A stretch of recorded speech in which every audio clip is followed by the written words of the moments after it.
Idyllic Roots. For more videos, please subscribe, like and share. Hello students, today we will learn human brain. The simple equation of human brain. The brain is arguably the most important organ in the human body. It controls and coordinates actions and reactions, allows us to think and feel, and enables us to have memories and feelings, all the things that make us human. हमारा brain जो human body का सबसे important part है, यह reactions और actions को control और coordinate करता है, हमें सोचने और महसूस करने की परमिशन देता है और मेमोरीज और इमोशंस को बनाने में भी सक्षम बनाता है। वो सभी चीज़ें जो हमें ह्यूमन बनाती हैं, मीन्स इंसान बनाती हैं। Now start detail study of human brain. अब शुरू करते हैं डिटेल स्टडी ह्यूमन ब्रेन के बारे में। Let's start. The human brain controls nearly every aspect of the human body, ranging from psychological functions to cognitive abilities. It functions by receiving and sending signals via neurons to different parts of the body. The human brain, just like most other mammals, has the same basic structure, but it is better developed than any other mammalian brain. इंसान का जो मस्तिष्क है यानी brain है, वो शरीर के लगभग हर पहलू को फिजिकल एक्टिविटीज़ मीन्स शारीरिक कार्यों से लेकर cognitive abilities means thinking, knowing, remembering and problem solving abilities को कंट्रोल करता है, नियंत्रित करता है।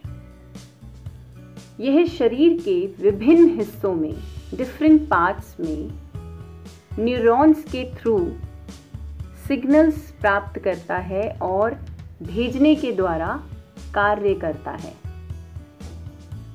ह्यूमन ब्रेन यानी जो इंसान का मस्तिष्क है, वो ज़्यादातर दूसरे ममल्स की तरह एक ही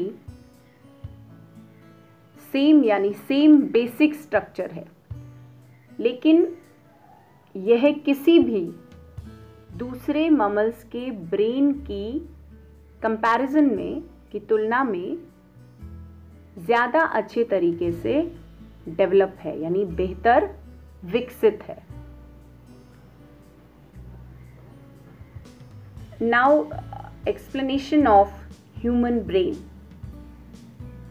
on average an adult brain weighs between 1.0 kg and 1.5 kilogram. It is mainly composed of neurons, the fundamental unit of the brain and nervous system. Recent estimates have suggested that the brain contains anywhere between 86 billion to 100 billion neurons. औसतन एक adult brain का wait 1.0 kilogram से 1.5 kilogram के बीच होता है। यह mainly मुख्य रूप से न्यूरॉन से बना है। ब्रेन और नर्वस सिस्टम की मौलिक इकाई यानी फंडामेंटल यूनिट। रीसेंट एस्टिमेट्स ने सजेशन दिया, मीन्स हाल ही में जो अनुमान लगाए गए उनसे उन्होंने सजेशन दिया कि ब्रेन में 86 बिलियन से 100 बिलियन न्यूरॉन्स के बीच कहीं भी है। ये रीसेंट एस्टिमेट है। The brain along with the spinal cord constitutes the central nervous system. It is responsible for thoughts, interpretation and origin of control for body movements. Spinal cord होती है backbone यानी रीढ़ की हड्डी। ब्रेन यानी मस्तिष्क, spinal cord यानी रीढ़ की हड्डी, सेंट्रल नर्वस सिस्टम यानी केंद्रीय तंत्रिका तंत्र जिसको हम बोलते हैं। ब्रेन स्पाइनल कॉर्ड के साथ सेंट्रल नर्वस सिस्टम को बनाता है। यह शरीर की मूवमेंट्स यानी गतिविधियां के लिए, थॉट्स यानी विचारों के लिए, इंटरप्रिटेशन मीन्स अंडरस्टैंडिंग और कंट्रोल यानी नियंत्रण के लिए जिम्मेदार है। Where is the brain located? The brain is enclosed within the skull, which provides frontal, lateral and dorsal protection. The skull consists of 22 bones, 14 of which form the facial bones and the remaining 8 forms the cranial bones. Automatically, the brain is contained within the cranium and is surrounded by the cerebrospinal fluid. Brain skull के अंदर होता है, यानी जो हमारा मस्तिष्क है, school means खोपड़ी, उसके अंदर होता है। जो फ्रंटल मीन्स आगे का हिस्सा, जिसको हम ललाट भी बोलते हैं, आगे का हिस्सा, पार्श्व और पृष्ठीय सुरक्षा प्रदान करता है, means frontal, lateral and dorsal protection प्रदान करता है। स्कल मीन्स खोपड़ी, उसके अंदर 22 हड्डियां होती हैं, 22 बोन्स होती हैं, जिनमें से 14 जो हैं वो फेस की हड्डियां बनती हैं, 14 हड्डियां चेहरे की बनती हैं और 8 हड्डियां जो हैं वो हमारे कपाल की यानी सिर की हड्डियां बनती हैं। तो शारीरिक रूप से जो ब्रेन है वो हमारे सिर के अंदर होता है और जो सेरिब्रोस्पिनल नाम का जो फ्लूइड होता है उससे घिरा हुआ होता है, मतलब वो उसके चारों तरफ होता है। द सेरिब्रोस्पिनल फ्लूइड, जिसे हम CSF कहते हैं, is a fluid that circulates within the skull and spinal cord, filling up hollow spaces on the surface of the brain. Every day, the specialized ependymal cells produce around 500 ml of cerebrospinal fluid. Cerebrospinal fluid means CSF एक तरल पदार्थ है, एक fluid है जो मस्तिष्क की सतह यानी एपिडर्मल के सरफेस पर यानी सतह पर, हॉलो स्पेसेस मीन्स खाली स्थान, खोखले स्थान जहाँ कुछ नहीं होता, को भरने के साथ जो स्कल और स्पाइनल कॉर्ड है यानी खोपड़ी और रीढ़ की हड्डी, जिसे हम बैकबोन भी कहते हैं, उसके अंदर घूमता है। हर रोज स्पेशल एपिडर्मल सेल्स ब्रोस्पाइनल नाम का जो फ्लूइड होता है उसके लगभग 500 ml यानी 500 ml का प्रोड्यूस करते यानी उत्पादन करते हैं। The primary function of the CSF is to act as a buffer for the brain, cushioning mechanical shocks and dampening minor jolts. It also provides basic immunological protection to the brain. CSF का जो primary function है यानी जो प्राथमिक कार्य है, सबसे पहला कार्य ब्रेन के लिए यानी मस्तिष्क के लिए एक बफर के रूप में काम करना है। मैकेनिकल और डैम्पनिंग माइनर शॉक्स यानी एक मैकेनिकल मीन्स यांत्रिक झटके, मैकेनिकल, और डैम्पनिंग माइनर शॉक्स मीन्स मामूली झटके जो छोटे मोटे झटके होते हैं उसको कम करना है। यह ब्रेन को यानी मस्तिष्क को बेसिक इम्यूनोलॉजिकल मीन्स बुनियादी प्रतिरक्षा, बेसिक वो सुरक्षा भी प्रदान करता है, प्रोटेक्शन प्रदान करता है। Furthermore CSF provides buoyancy for the brain, that is, the brain is suspended in a layer of CSF, wherein the weight of the brain is nearly negated. If the brain is not suspended in CSF, it would be impeded by its weight, consequently cutting off the blood supply in the lower half of the brain. It would lead to the death of neurons in the affected area. इसके अलावा CSF brain यानी मस्तिष्क के लिए एक उछाल पैदा करता है, यानी ब्रेन को CSF की एक परत में सस्पेंडेड मीन्स निलंबित कर दिया जाता है,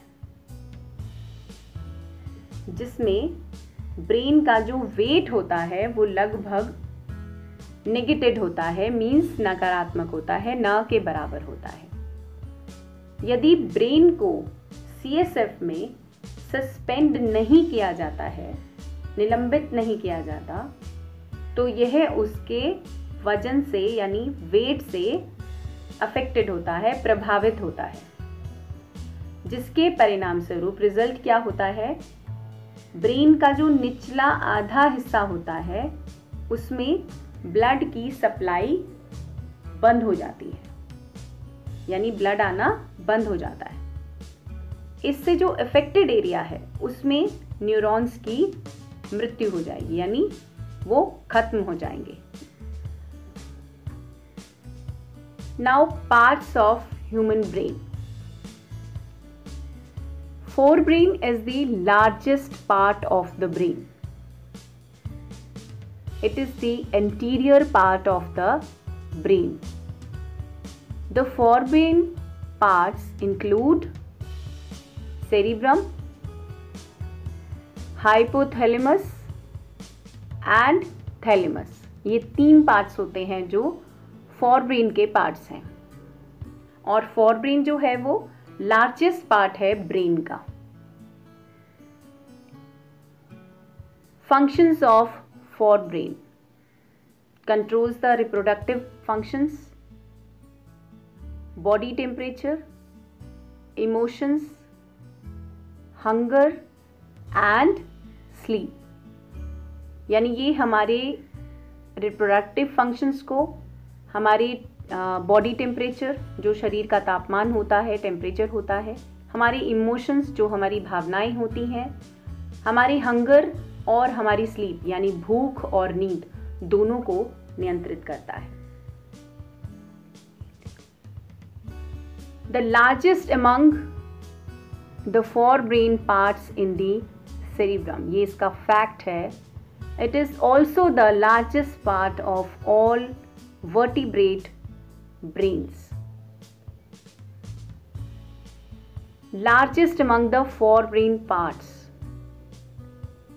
यानी जो मस्तिष्क के हमारे ब्रेन के सबसे आगे वाले भागों में सबसे बड़ा जो है वो सेरेब्रम है। सबसे बड़ा पार्ट सेरेब्रम है। यह सभी वर्टिब्रेट ब्रेन्स का सबसे बड़ा हिस्सा भी है। इसके बाद आता है mid brain. Mid brain is the smallest and central part of the brain. The midbrain consists of tectum and tegmentum, यानी midbrain मस्तिष्क का सबसे छोटा और मध्य भाग होता है। midbrain के 2 पार्ट्स होते हैं, tectum and tegmentum। उसके बाद आता है third hindbrain, the lower part of the brain। The hindbrain is composed of cerebellum, medulla and pons। तो ये तीनों हिस्से होते हैं, तीनों पार्ट होते हैं हिंड ब्रेन के, cerebellum, medulla and pons।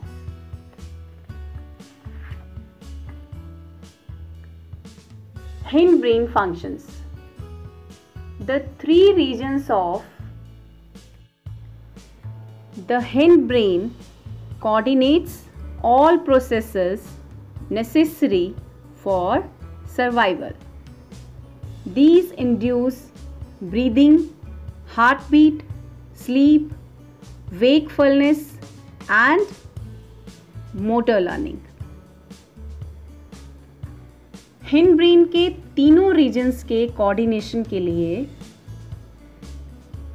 सभी ज़रूरी प्रोसेसेस को कोऑर्डिनेट करते हैं। ये श्वास, हार्ट बीट यानी दिल की धड़कन, नींद यानी sleep, wakefulness and motor learning यानी जागने और लर्न करने की जो प्रोसेस होता है उसको भी प्रेरित करते हैं। Now this is the diagram of human brain. इस डायग्राम में मेन पार्ट्स जो हैं वो हाईलाइट किए गए हैं। Now the first part of cerebrum. The cerebrum is the largest part of the brain.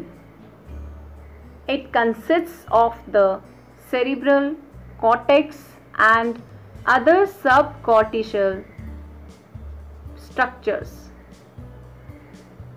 It is composed of 2 cerebral hemispheres that are joined together by heavy, dense bands of fiber called the corpus callosum. The cerebrum is further divided into 4 sections or lobes. Cerebrum brain का सबसे बड़ा part है, सबसे बड़ा हिस्सा है। इसमें cerebral cortex और दूसरे सब कॉर्टिकल स्ट्रक्चर शामिल होते हैं। यह 2 सेरेब्रल हेमिस्फेयर से बना हुआ है जो फाइबर के हेवी और डेंस बैंड्स मतलब भारी और घने, डेंस मतलब घने बैंड्स से मिलकर होते हैं, जिन्हें कार्पस कैलम कहा जाता है। सेरेब्रम को 4 सेक्शंस में डिवाइड किया गया है। First, frontal lobe.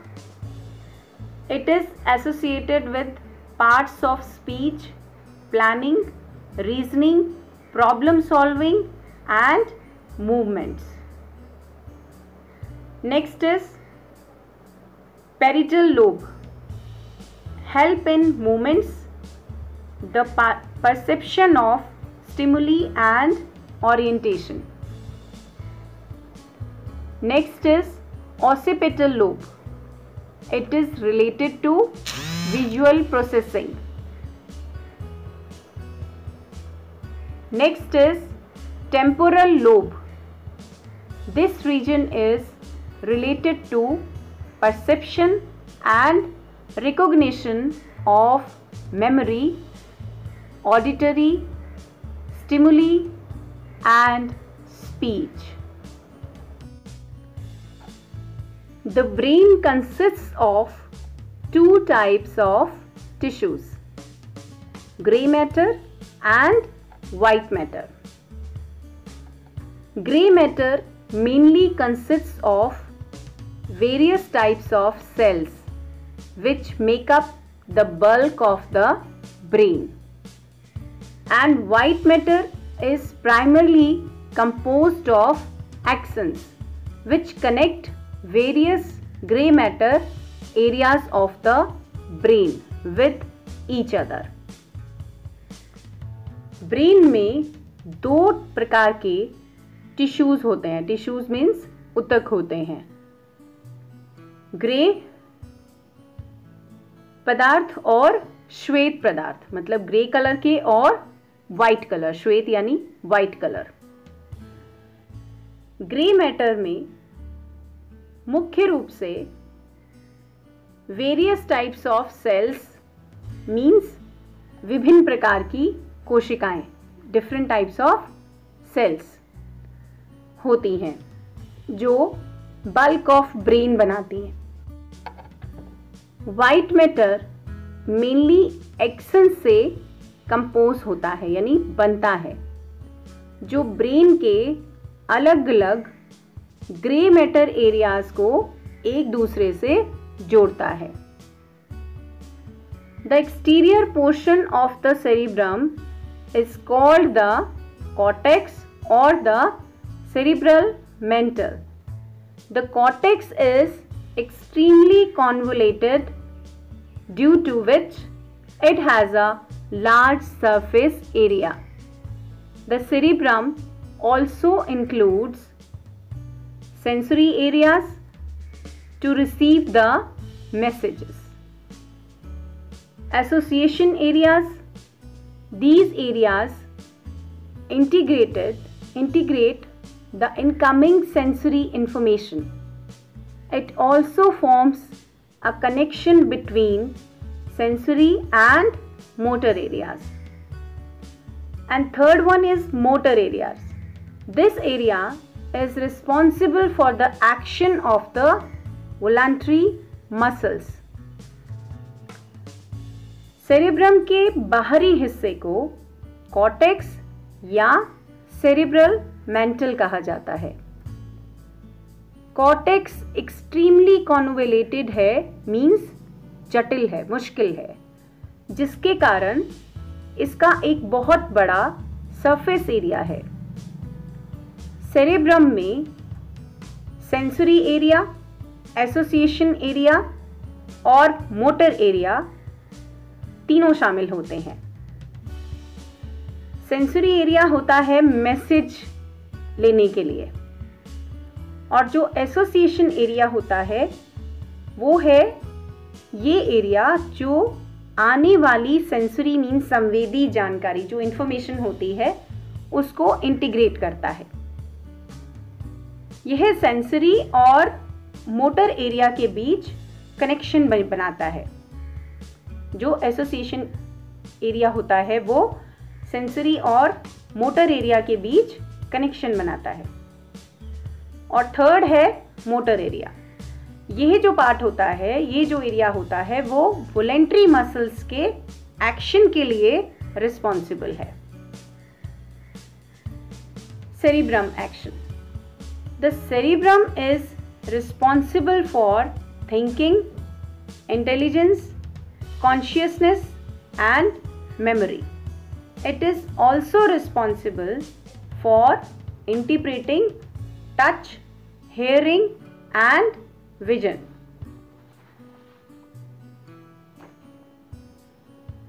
सेरिब्रम सोच, जो बुद्धिमता है, जो बुद्धिमानी है, वो चेतना और स्मृति के लिए रिस्पॉन्सिबल है।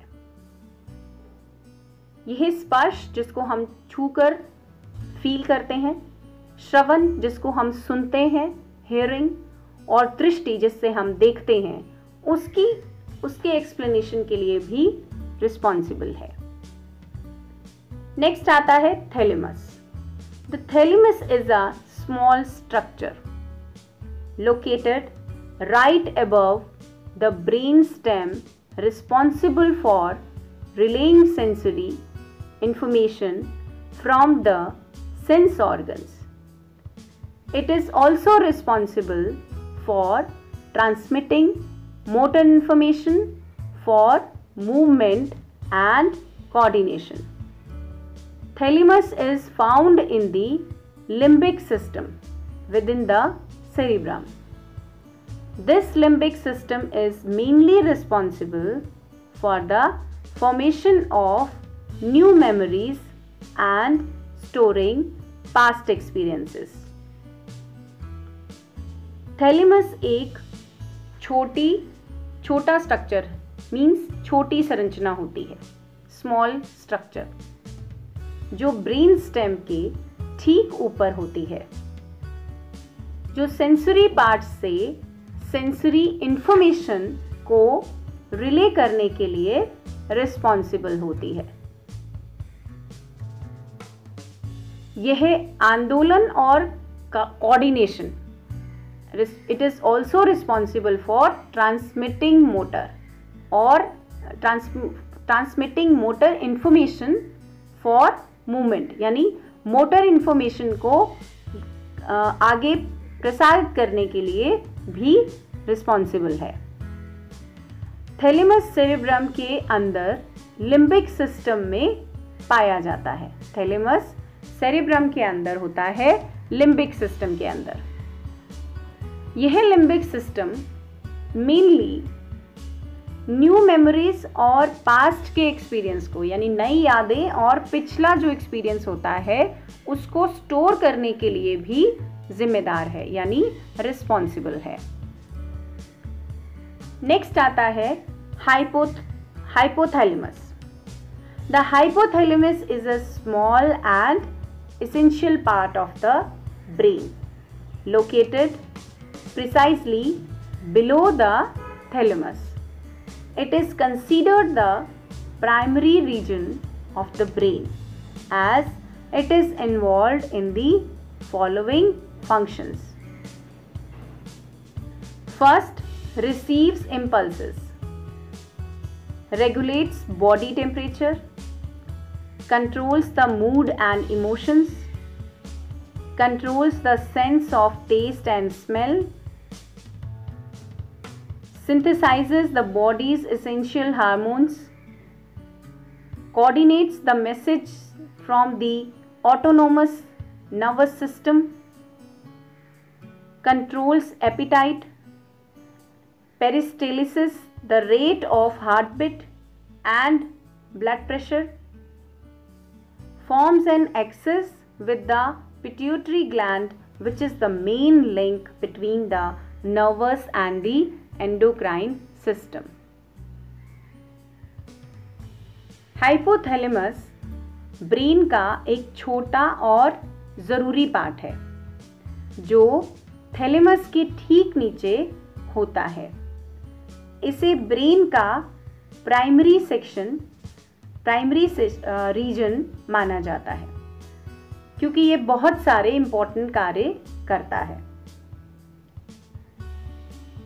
फर्स्ट, रिसीव्स इम्पल्सेस मीन्स आवेगों को प्राप्त करता है, जो इम्पल्सेस हैं उनको रिसीव करता है।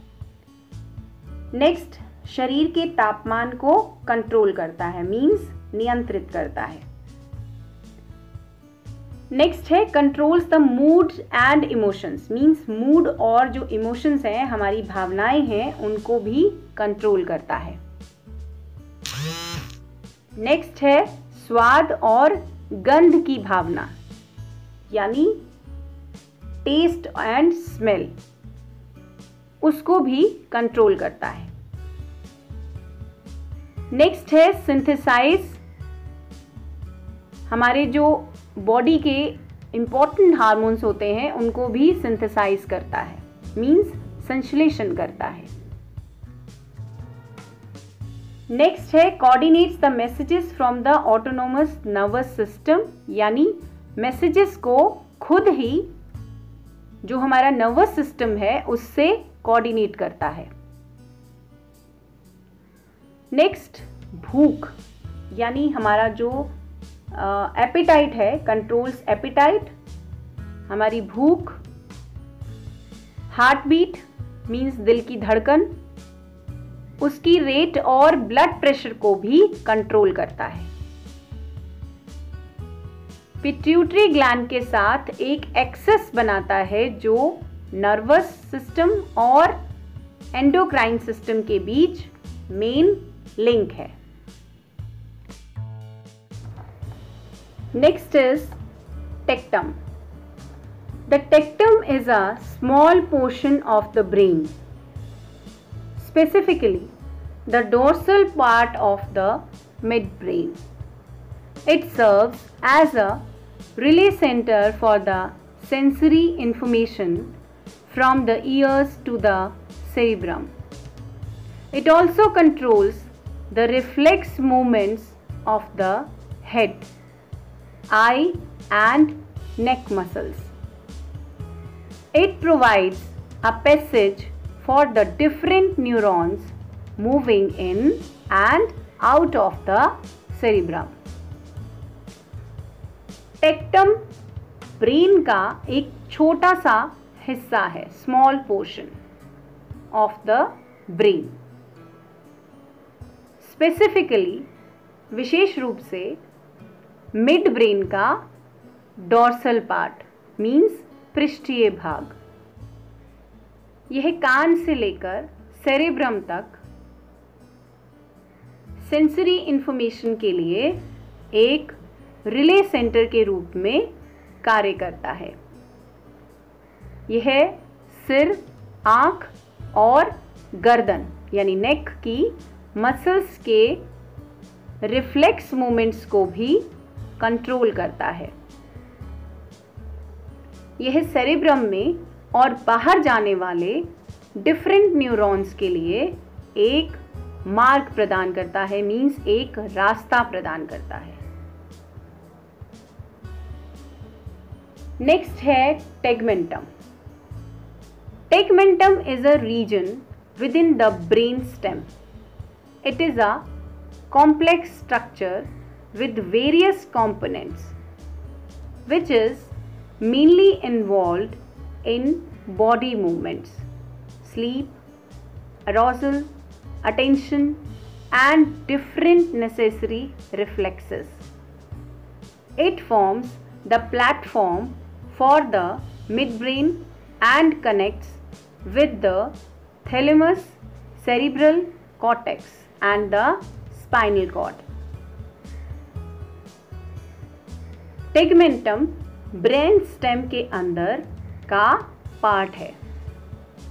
यह वेरियस कंपोनेंट्स मीन्स विभिन्न कंपोनेंट्स जो अलग अलग कंपोनेंट्स हैं उनके साथ एक कॉम्प्लेक्स स्ट्रक्चर मीन्स एक जटिल संरचना जिसको हम कहते हैं कॉम्प्लेक्स स्ट्रक्चर है, जो मेनली मुख्य रूप से शरीर के मूवमेंट्स यानी नींद, एक्साइटमेंट, ध्यान और विभिन्न यानी अलग अलग जो ज़रूरी रिफ्लेक्सेस हैं उसमें शामिल है। यह मिड ब्रेन के लिए प्लेटफॉर्म बनाता है और थैलेमस, सेरेब्रल कॉर्टेक्स और स्पाइनल कॉर्ड से जुड़ता है यानी रीढ़ की हड्डी से जुड़ता है। उसके बाद आता है सेरेब्रम जो हिंड ब्रेन का पार्ट है। The cerebellum is the second largest part of the brain, located in the posterior portion of the medulla and pons. The cerebellum and cerebrum are separated by cerebellar tentorium and transverse fissures. Cortex is the outer surface of the cerebellum and its parallel ridges are called the folia. Apart from this, the cerebellum has the cerebellar peduncules, cerebellar nuclei, anterior, the posterior lobes. The cerebellum consists of two hemispheres, the outer grey cortex and the inner white medulla.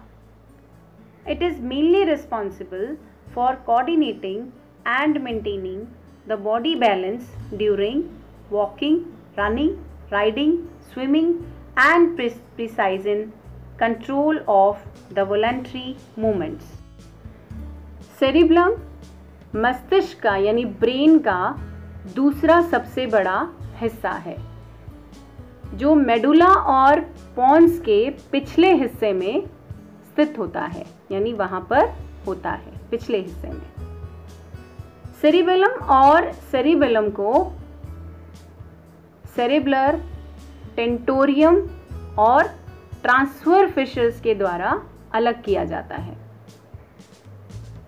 Cortex cerebellum की बाहरी सतह है और इसकी parallel ridges को फोलिया कहते हैं। इसके अलावा सेरिबेलम में cellular pendulums, peduncles, cerebellar nuclei, anterior और पोस्टीरियर लॉब्स होते हैं। सेरिबेलम में दो हेमिस्फीयर होते हैं, आउटर ग्रे कॉर्टेक्स और inner white medulla.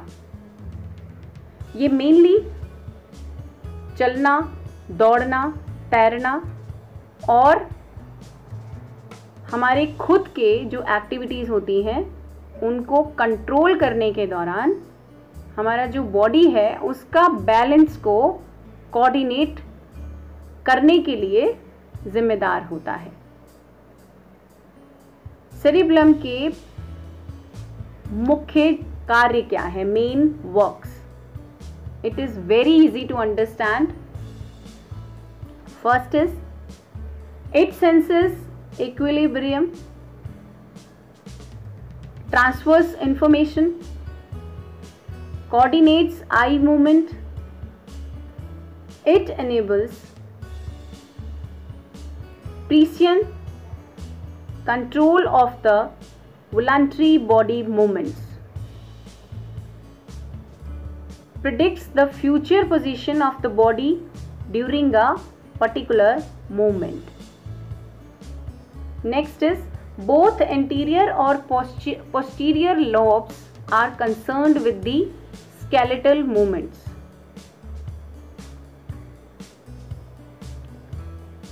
The cerebellum is also essential for making fine adjustments to motor actions. यानी जो हमारी मोटर एक्शंस हैं उनके लिए ठीक से एडजस्टमेंट करने के लिए भी सेरिबेलम इम्पॉर्टेंट है, ज़रूरी है। And the next is coordinates and maintains body balance and posture during walking, running, riding and swimming. Means चलना, दौड़ना, घुड़सवारी, तैराकी जो हमारी स्विमिंग है उसके दौरान भी हमारी बॉडी के बैलेंस और पोस्चर को कोऑर्डिनेट करता है, बनाए रखता है। Next is medulla oblongata.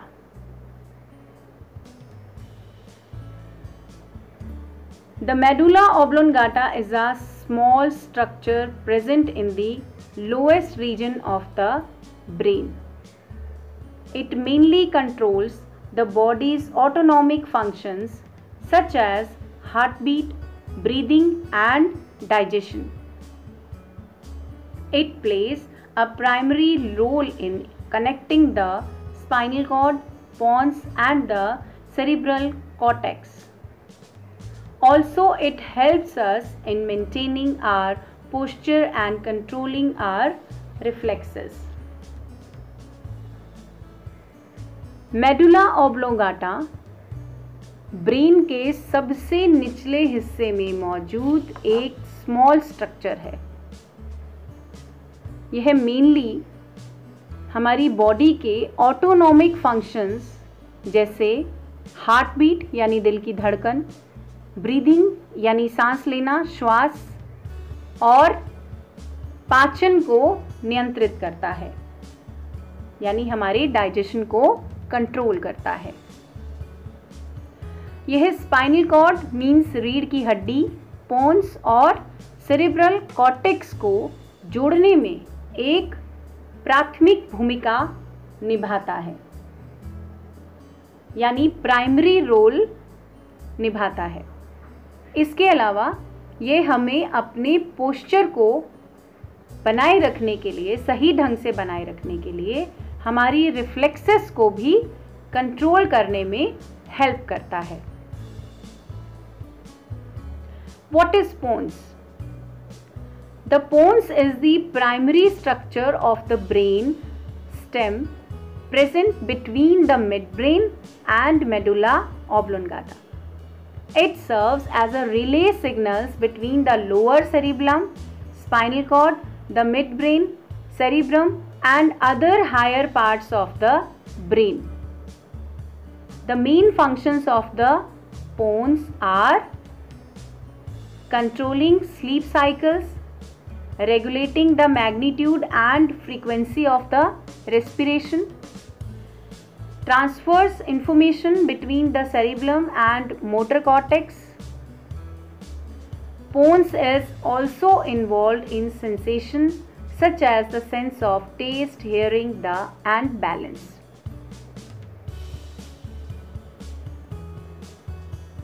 Pons mid brain और मेडुला ऑब्लोंगाटा के बीच मौजूद होता है। ब्रेन स्टेम का प्राइमरी स्ट्रक्चर है जो उसके अंदर मौजूद होता है। यह निचले सेरेब्रम यानी spinal cord, mid brain, cerebrum और ब्रेन के दूसरे जो उच्च भाग होते हैं, जो ऊपर के हिस्से होते हैं, एक रिले सिग्नल के रूप में उनके बीच में काम करता है। पोन्स के जो मेन वर्क्स हैं वो है एक कंट्रोलिंग स्लीप साइकिल्स, जो हमारी नींद के चक्रों को, यानी हमारी जो साइकिल्स हैं, स्लीप साइकिल्स हैं, उनको कंट्रोल करता है। Second, regulating the magnitude and frequency of the respiration, हमारे सांस लेने की जो फ्रीक्वेंसी है उसको भी रेगुलेट करता है। Transfers information between the cerebellum and motor cortex, यानी सेरिब्लम और मोटर कॉर्टेक्स के बीच जो इंफॉर्मेशन है वो ट्रांसफर करता है। Pons is also involve in sensation, means हमारी जो स्वाद है, सुनने की शक्ति है और जो हमारा बैलेंस है उसको भी वो भी इन्वॉल्व होती है। Now the time of few questions about brain. Question number first is, explain how the nervous system is classified. Answer is, the nervous system in humans can be broadly classified into two types, namely the peripheral nervous system and central nervous system. Next question is, describe the central nervous system. Answer is, the central nervous system primarily consists of the brain and the spinal cord. The system coordinates and controls various aspects of life, ranging from physical attributes, means heartbeat, breathing, to mental capabilities, means memory and intelligence. Next question is, explain the peripheral nervous system.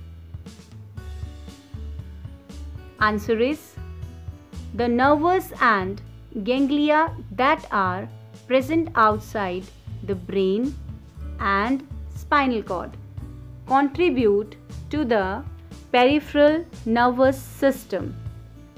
The primary role of the PNS means peripheral nervous system is to connect the central nervous system to the rest of the body, such as the limbs and skin.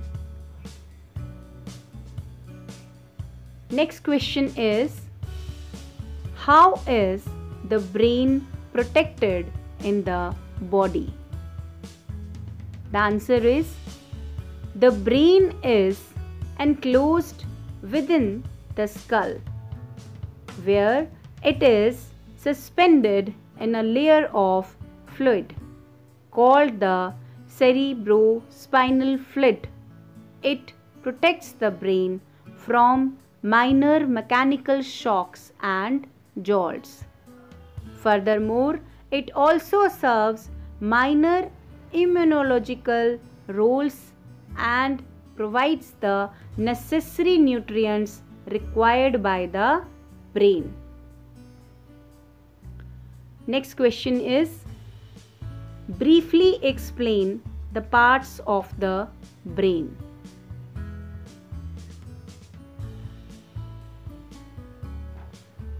The answer is, first forebrain, second is midbrain, and third is hindbrain. First, forebrain. The parts of forebrain are cerebrum, hypothalamus, and third is thalamus. Number 2 is midbrain. The parts of midbrain are, first is tectum, second is tegmentum,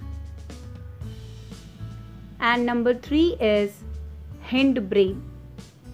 The parts of hindbrain are, first is cerebellum, second is medulla, and third is pons.